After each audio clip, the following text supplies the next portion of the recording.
Hello and नमस्ते everyone, welcome to learn sure. इस video में हम लोग डिस्कस करेंगे एसपी और पीए की जो क्वालिफिकेशंस के जितने भी आपके डाउट्स है जो आपने कमेंट बॉक्स में नीचे लिखे हैं, सबके डाउट को मैं कवर कर दूंगा। ये वीडियो जो है आप लोगों के सभी डाउट क्लियर कर देगी क्वालिफिकेशन के रिगार्डिंग, और कौन कौन बच्चे इस फॉर्म को भर सकते हैं और उन्हें किन किन चीजों का ध्यान रखना है बच्चों। ठीक है, इस वीडियो में हम कवर करेंगे एसपीए के और आपके जो आपका पीए है उसके रिगार्डिंग। ठीक है, दो पोस्ट है, मैं इस वीडियो में डिस्कस करूंगा आपका पीए और एसपी के रिगार्डिंग। नेक्स्ट जो मेरी वीडियो होगी उसके अंदर मैं डिस्कस करूंगा जेजे के रिगार्डिंग बच्चों। ठीक है, अगर बात करें एसपी और पीए किस में निकली है वैकेंसी बच्चों, ये निकली है आपके डिस्ट्रिक्ट कोर्ट ऑफ दिल्ली। कहां निकली है? District court of Delhi. ठीक है, कहां लगोगे आप लग सकते हो साकेत में, द्वारका में, कड़कड़डूमा में, रोहिणी के अंदर जितनी भी हमारे डिस्ट्रिक्ट कोर्ट है कहीं पर भी आप लग सकते हो। ठीक है बच्चों, ये हो गया। ठीक है, लेकिन इस बार जो एग्जाम कंडक्ट करा रहा है बच्चों, वो एग्जाम कंडक्ट करा रहा है DSSS। हालांकि जो अथॉरिटी है, पावर है, सारी कोर्ट के पास ही, बिकॉज इंटरव्यू कहां पर होंगे? आपके कोर्ट में होंगे। ठीक है, हालांकि इस बार ये किया गया है कि जो इंटरव्यू की पावर है, जो इंटरव्यू में क्या होता था पहले, एक मिनिमम क्वालिफाइंग मार्क्स होते थे कि आपको इतने मार्क्स लेने पड़ेंगे। बहुत सारे बच्चे ऐसे होते थे जिनका स्टेज 1 में डिस्क्रिप्टिव में बहुत अच्छा स्कोर आता था, लेकिन वो कहां पर फेल हो जाते थे? इंटरव्यू के अंदर। तो उनके लिए गोल्डन अपॉर्चुनिटी आ चुकी है, क्योंकि अब क्या है, अब आपको कोई फेल नहीं कर सकता। इंटरव्यू के अंदर मिनिमम क्वालिफाइंग मार्क्स कुछ नहीं है। अगर आपके 15 में से 1 नंबर है तब भी आप क्वालिफाइड हो, 15 में से 15 है तब भी क्वालिफाइड हो। तो it is a good news for her बच्चा जिसको ये लगता था कि इंटरव्यू के अंदर आपको लगता था प्रॉब्लम होती, तो वो भी अब आपकी सॉल्व कर दी गई। ठीक है, ये सबसे अच्छा डिसीजन है। देखो, बात करें अगर एसपी और पीए की। ठीक है, अगर एसपी की फुल फॉर्म देखें तो बच्चों क्या होती है? आपकी होती है सीनियर, और क्या होती है? पर्सनल। सीनियर, पर्सनल, और क्या होती है बच्चों? असिस्टेंट। बिल्कुल सेम। अगर बात करें पीए की तो एस हट जाएगा, तो क्या हो जाएगा आप लोगों का? Personal assistant. ये आपको ऑलरेडी पता होगा। ठीक है, अब एक क्वेरी सबसे बड़ी है जिसके कमेंट बॉक्स भरे हुए हैं, वो क्वेश्चन क्या है कि सर जो ये स्टेनो है ये किस लैंग्वेज में, मतलब इंग्लिश में मांगी गई है कि हिंदी में? तो मैं बताता हूं, आपकी जो स्टेनो मांगी गई है वो सिर्फ इंग्लिश में मांगी गई है। तो जो हिंदी वाले बच्चे हैं जो हिंदी की स्टेनो करते हैं, they are not eligible for this skill test, because English की स्टेनो मांगी गई है। आप कहेंगे सर कहीं पर भी नहीं लिखा हुआ है हिंदी का, तो या ऐसा नहीं लिखा हुआ कि हिंदी वाले नहीं है, उन्होंने मेंशन नहीं कर रखा। क्योंकि देखो क्या होता है, लास्ट टाइम भी जो मैंने एडवर्टाइजमेंट जब देखा खंगाला, उसमें भी यही पाया कि उन्होंने हिंदी का कोई जिक्र नहीं किया था। तो उस टाइम भी उन्होंने सिर्फ इंग्लिश वालों को रिक्रूट किया था। इस बार भी क्या है, इस बार भी ये क्या कर रहे हैं, अभी एडवर्टाइजमेंट मैंने देखा पूरा, ये रहा मेरे पास पूरा एडवर्टाइजमेंट आप लोगों का, तो मैंने सारे पॉइंट्स बना के देखे आप लोगों के। तो इसके अंदर अभी भी कहीं पर भी ये मेंशन नहीं किया गया कि हिंदी वालों की भी रिक्रूटमेंट है। अब आप कहेंगे तो सर फिर देखो, अगर हिंदी वाला होता ना, एक हिंदी वाले में आप कभी भी देखोगे, कभी भी हिंदी और इंग्लिश की स्टेनो मांगी जाएगी ना, तो ऐसा स्टैंडर्ड होता है, अलग से डिवाइड, अलग से मेंशन किया जाता है पहली चीज।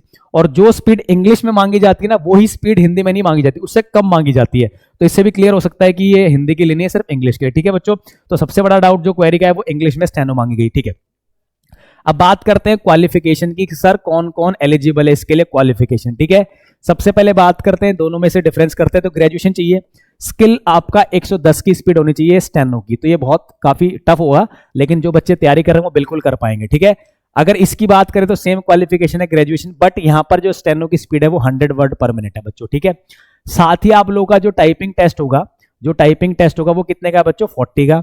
इसके अंदर भी टाइपिंग टेस्ट कितने का है? 40 का। सही है, तो दोनों चीजें पता लगी स्किल के बारे में। एक और जो क्वेरी बहुत थी जो कि क्लियर हो चुकी है वो है एज, जो कि आप कितने कर, जो कि मांगी गई है आपकी 18 से 27, सेम आपकी इसके लिए है।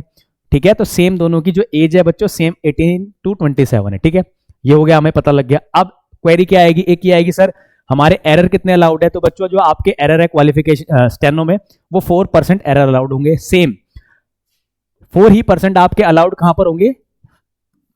4% आपके अलाउड होंगे बच्चों, 4% आपके अलाउड होंगे किसके अंदर? पीए के लिए। तो 4% दोनों के लिए सेम क्राइटेरिया एरर का। स्पीड 110 है एसपीए की, और आपकी पीए की इतनी बच्चों? 100 है। ठीक है, टाइपिंग स्पीड दोनों की 40 है। अब आपको सर टाइपिंग का स्टैंडर्ड क्या होता है? देखो, टाइपिंग का जो स्टैंडर्ड होता है ना, टाइपिंग में हमेशा, टाइपिंग के बारे में मेंशन नहीं किया गया, लेकिन टाइपिंग का जो एरर होता है वो 3% एरर माना जाता है। सिर्फ टाइपिंग की मैं बात कर रहा हूँ, जेजे की, क्योंकि जेजे में सिर्फ टाइपिंग होगी, तो टाइपिंग में मेंशन नहीं है, लेकिन टाइपिंग के अंदर 3% एरर अलाउड होता है। इसका मतलब क्या होता है?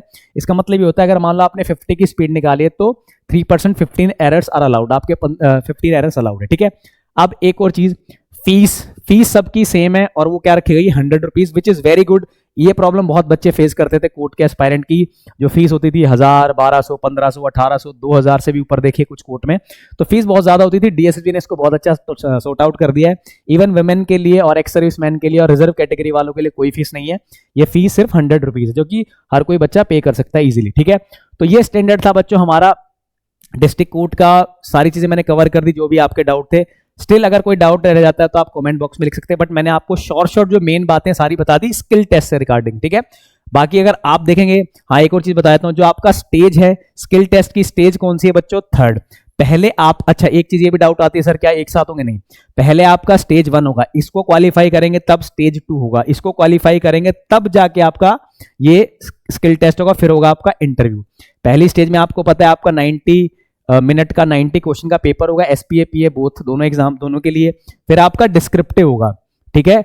डिस्क्रिप्टिव आपका 75 का आपको ऑलरेडी पता है, तो 75 का डिस्क्रिप्टिव। और फिर आपका स्किल होगा जो कि सिर्फ क्वालिफाइंग है, इसको सिर्फ आपको पास करना है। फिर आपका इंटरव्यू होगा, इंटरव्यू और डिस्क्रिप्टिव दोनों की मेरिट लगेगी। और हाँ एक और चीज जो बहुत अच्छी हो गई है, इंटरव्यू में अब क्या कर दिया गया है, इंटरव्यू में अब जो मिनिमम क्वालिफाइंग मार्क्स थे वो नहीं है। आपका जो इंटरव्यू, अगर आप 1 नंबर लो चाहे 15 नंबर लो, दोनों पास हो, वो आपको फेल नहीं कर सकते। तो सारा मैं बताऊं, सारा किस पे रह गया आपका? सब रह गया डिस्क्रिप्टिव के ऊपर। तो डिस्क्रिप्टिव में जो बच्चा स्कोर अच्छा कर देगा वो सिलेक्शन ले जाएगा। सबसे इंपॉर्टेंट रोल प्ले करेगा आपका डिस्क्रिप्टिव और साथ में स्किल टेस्ट। ऑब्वियसली अब आप ये कहेंगे सर पहला तो है ही है, ये नहीं होगा तो बाकी कोई चीज हो नहीं पाएगी, ठीक है बच्चों। तो ये था हमारा लर्न श्योर का मेरा शॉर्ट एनालिसिस।